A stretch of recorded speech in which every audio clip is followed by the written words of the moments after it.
Hello students, welcome back in this video. In this video we are going to learn about clause and kinds of clauses. Okay, so let's start this topic, clause and kinds of clauses. What is a clause? A clause is a group of words which forms part of a sentence and contains a subject and a finite verb of its own. Now other definition is, it's very easy for to learn. The definition is a group of words which forms part of a sentence and contains a subject and a predicate is called a clause. I explain in Hindi. मैं दोनों ही definitions को एक में करके बता देती हूँ कि एक क्लॉज जो है शब्दों का एक ऐसा समूह होता है जो किसी भी वाक्य के एक हिस्से का रूप होता है. इसका मतलब ये हुआ कि वो एक वाक्य की ही तरह लगता है. ठीक है, एक वाक्य का ही पार्ट है, वाक्य की तरह दिखता है. जैसे एक वाक्य में एक सब्जेक्ट होता है, एक प्रेडिकेट होता है, उसी तरीके से क्लॉज में भी एक सब्जेक्ट होता है और एक प्रेडिकेट होता है, फाइनाइट वर्ब भी होती है अपनी एक. ठीक है, बट ये एक ईजियर सेंटेंस से कैसे अलग है वो हम देख लेते हैं एग्जाम्पल के through. Example is, I met a man who was blind. ठीक है, यहाँ पर देखिए सेंटेंस, पहले ये बताइए सेंटेंस की डेफिनेशन क्या होती है.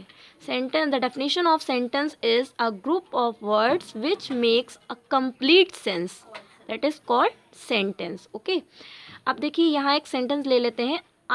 आई मेट अ मैन, मैं एक आदमी से मिला. आई मेट अ मैन, ये क्या है? एक सेंटेंस है. अगर हम इतना देखें, इतना पोर्शन देखें तो ये क्या है? एक सेंटेंस है. ओके, ये अपने आप में कंप्लीट है, ये पूरा कंप्लीट सेंस निकाल रहा है. ठीक है, तो हम इसको क्या करेंगे? कहेंगे सेंटेंस कहेंगे. ठीक है, और इसी को क्लॉज में हम क्या कहते हैं? इसी पार्ट को, ये सेंटेंस का जो एक पार्ट है, एक सेंटेंस है जो पूरा कंप्लीट सेंस निकाल रहा है, इसी सेंटेंस को, ये एक क्लॉज भी है, इसको हम क्या कहेंगे?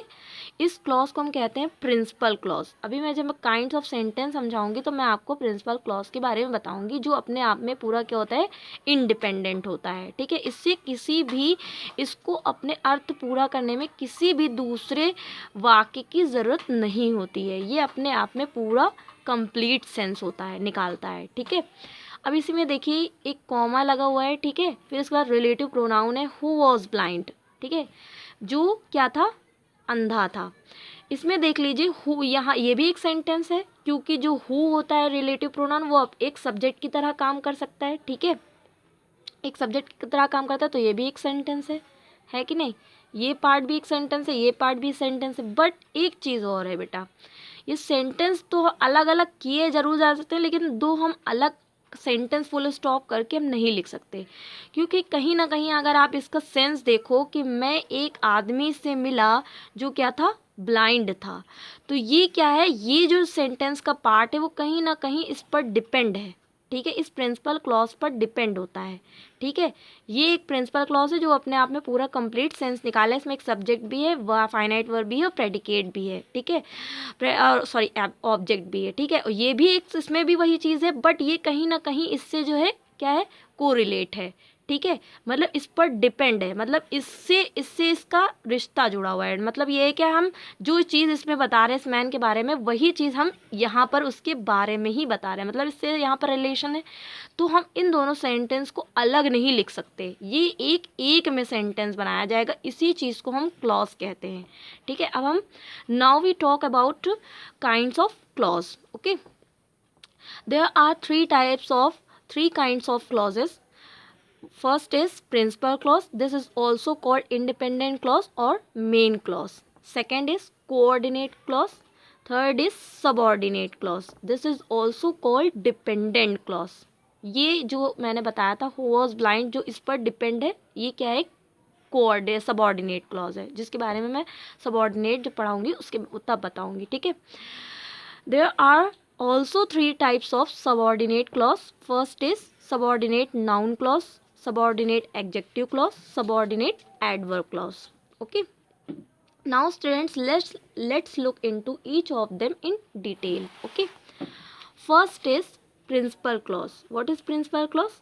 This clause is the main part of sentence as it contains the subject as well as the finite verb and the sub object it can make complete sense itself. It does not have to depend upon any other clause. I explain in Hindi, यह clause एक sentence का एक main part होता है, एक main part, ठीक है। जैसे मैंने आपको पहले बार बताया था, ये पूरा एक सेंटेंस है जिसको किसी भी चीज के पर डिपेंड होने की ज़रूरत नहीं है, अपने आप में क्या है, एक डिपेंडेंट है और पूरा कंप्लीट सेंस निकालता है। आप देखिए, हालांकि ये क्या रखता है, यह इट कंटेन्स, यह अपने आप में शामिल करता है किन किन चीज़ों को, सब्जेक्ट को एज वेल एज एक फाइनाइट वर्ब को और एक ऑब्जेक्ट को भी। मतलब इसमें क्या क्या चीज़ शामिल होती है, एक सब्जेक्ट भी होती है, फाइनाइट वर्ब भी होती है और एक ऑब्जेक्ट भी होती है, ठीक है, जैसे कि हमारे एक सेंटेंस में होती है। वो पूरा कंप्लीट सेंस इन सब से निकालता है, ठीक है। It can make complete sense itself, और ये भी बताया जा रहा है कि यह जो है प्रिंसिपल क्लॉज जो है वो बना सकती है कंप्लीट सेंस इटसेल्फ, स्वयं, ठीक है। यह स्वयं में ही अपना कंप्लीट सेंस बना सकती है किसी चीज़ पर। इसका मतलब ये वो चीज़ दूसरे सेंटेंस पर डिपेंड नहीं होती। जैसे मैंने आपको पहले एक सेंटेंस बताया था कि I met a man who was blind. अब यहाँ पर I met a man who was blind जो सेंटेंस था उसको किस पर डिपेंड होने की ज़रूरत पड़ रही थी, बट प्रिंसिपल क्लॉज में ऐसा नहीं है, इससे किसी भी चीज़ पर डिपेंड होने की ज़रूरत नहीं होती है, ठीक है। It does not have to depend upon any other clause, वही बता रही हूँ मैं कि इसको जो है किसी भी दूसरे क्लॉज पर, ठीक है, क्लॉज जो अदर क्लॉज सेंटेंस को अगर हम एक सेंटेंस लिखते हैं फिर उसको कॉमा लगा के या फिर कॉन्जक्शन लगा के उसको दूसरा सेंटेंस लिख देते हैं, वो बेटा क्लॉजेस के ही पार्ट होते हैं, ठीक है। मतलब क्या होता है कि एक इस प्रिंसिपल क्लॉज को किसी भी सबऑर्डिनेट क्लॉज या कोऑर्डिनेट क्लॉज पर डिपेंड होने की ज़रूरत नहीं पड़ती है। For example, she wrote a letter.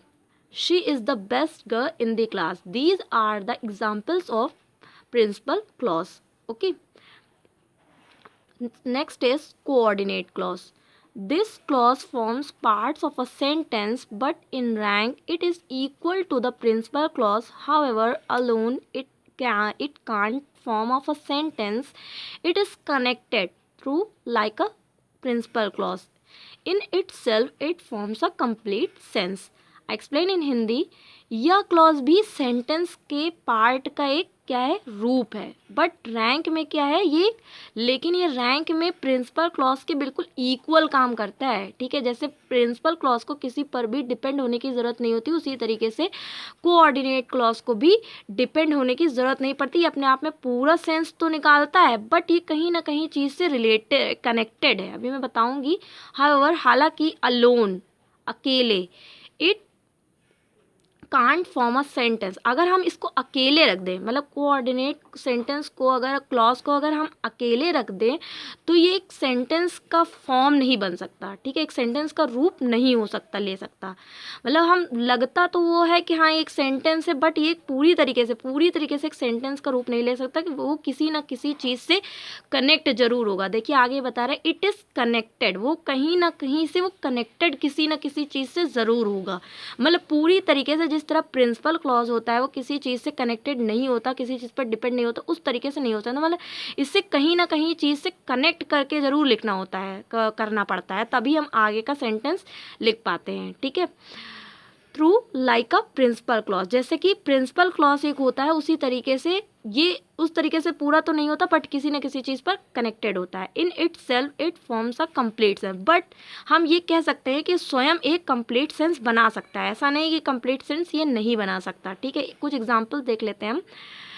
He is a poor but is honest, यहाँ देखिए ही इज़ अ पुअर, ये जो एक सेंटेंस है ही इज़ अ पुअर, वो गरीब है, ये अपने आप में एक पूर्ण अर्थ निकाल रहा है, ठीक है। सो हम इसको क्या कहते हैं, प्रिंसिपल क्लॉज कहेंगे, ठीक है, क्योंकि अपने आप में कंप्लीट सेंस है, इससे किसी पर भी डिपेंड होने की ज़रूरत नहीं है। लेकिन अगर हम इसमें और कोई बात ऐड कर दे, सेंटेंस में और कुछ कहना चाहें उसको ऐड कर दे, तो हम कॉमा लगा करके या कोई भी कॉन्जक्शन का यूज़ करके हम अदर सेंटेंस को हम रीराइट करते हैं, ठीक है। तो ऐसे कंडीशन में जब कॉन्जक्शन का यूज़ करके जब हम अदर सेंटेंस को रीराइट करते हैं तो ये क्या कहलाता है, कोऑर्डिनेट क्लॉज, ठीक है। जैसे हम यहाँ देख रहे हैं he is poor but he is honest.